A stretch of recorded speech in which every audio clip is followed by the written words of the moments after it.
ఆయన పిచ్చివాడ ఏనని సంశయం నా మనస్సులో మెదిలను. మామూలుగానే హారతి పూర్తిగా అయ్యాను. ఆనాటి సాయంకాలం నేను బాబా పాదమును ఒత్తుచుంటిని. అప్పుడు బాబా ప్రేమగా నా తలను నిమురుచు, నేను పిచ్చివాడను కాను అనెను. ఎంత ఆశ్చర్యము! నా హృదయగత భావమును గ్రహించుచున్నారు. వారికి తెలియకుండా మనం ఏ రహస్యమును జాలము. వారు అంతర్యామి, నా ఆత్మ యొక్క అంతర్యామి.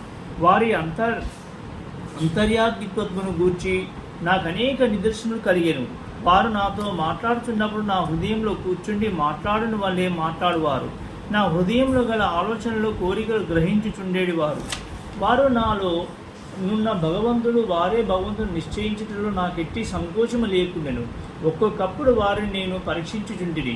ప్రతి పరీక్షలో వారు సర్వజ్ఞులన్నీ. వారి ఇచ్ఛానుసారము సర్వమును నడిపించెదరు. ఒకే నమ్మకము కలుగుచుండెను.